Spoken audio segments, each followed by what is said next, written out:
नमस्कार मंडळी. तर 2-3 दिवस ना भरपूर पाऊस होता, म्हणजे 4-5 दिवस चांगले. तर मी काय खाली गेली नाही 2 दिवस. तर पांडुरंगाचं दर्शन सकाळी सकाळी आणि आज चाललेली मी खाली. तर थोडंसं म्हटलं शूट करेल, कारण मग पावसामुळे ना अशी जायची इच्छा नव्हती. खूप पाऊस होता. आहे फिरायला जागा, पण तरी पण मी गेली नाही आहे. आणि इकडे ना आमची बुद्धाची मूर्ती आहे बघा, खूप सुंदर. तर आता मी खाली जाते, थोडंसं फिरून येते. वातावरण बघा, पाऊस नाही, किती छान आहे वातावरण, मस्त हवा सुटलेली.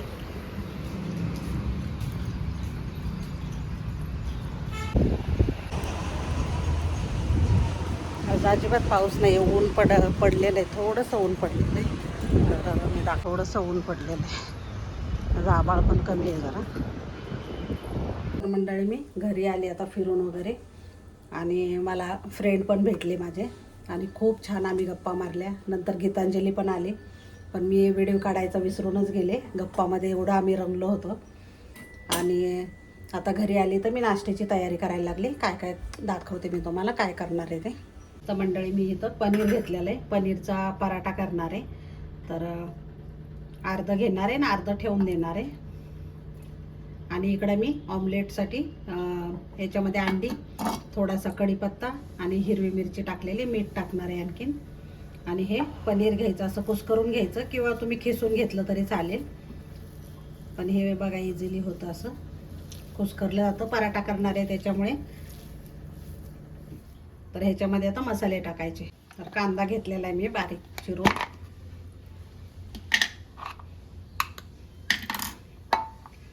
ते अर्धा याच्यात टाकणार आहे आणि अर्धा टोमॅटोच्या ह्याच्यात ऑमलेट करणार आहे. तर छान लागतो, असं बारीक करून घ्यायचा पण एकदम. आता मीठ टाकायचं, मिक्स करून घ्यायचं. अद्रक लसूण पेस्ट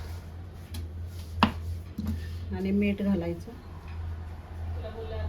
ही मिरची पावडर टाकायची, थोडीशी हळद टाकायची. तुम्ही याच्यामध्ये ना कोथिंबीर पण घालू शकता, मी काय घालणार नाही आहे, तिला नाही आवडत गीतांजलीला. मग हे मिक्स करून घ्यायचं. म्हणजे तुम्ही चीज पण टाकू शकता, पनीर आणि चीज, पण मी नुसतं पनीरचंच करणार आहे. तर आता पराठा करायला घेते मी. तर कणिक घेतली, नॉर्मल आपली कणिक आहे, आणि त्याच्यामध्ये भरून घ्यायचं स्टफिंग. आपण पुरण कसं भरतो त्या पद्धतीने, आणि असं असं दाबायचं.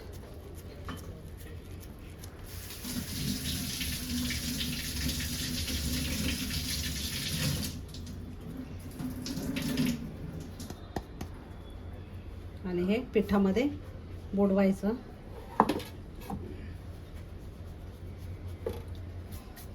आणि लाटायचं, अलगद लाटायचं, म्हणजे ते बाहेर येणार नाही.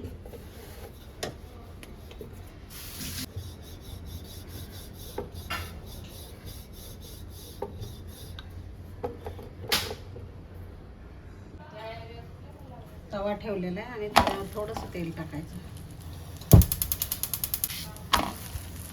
तुम्ही तेल किंवा तूप लावू शकता. दोन्ही साईडनी छान भाजून घ्यायचा. हे बघा, गीतांजली लोण्याबरोबर खाते. तर जर आवडलं तर लाईक, शेअर आणि सबस्क्राईब करायला विसरू नका. धन्यवाद.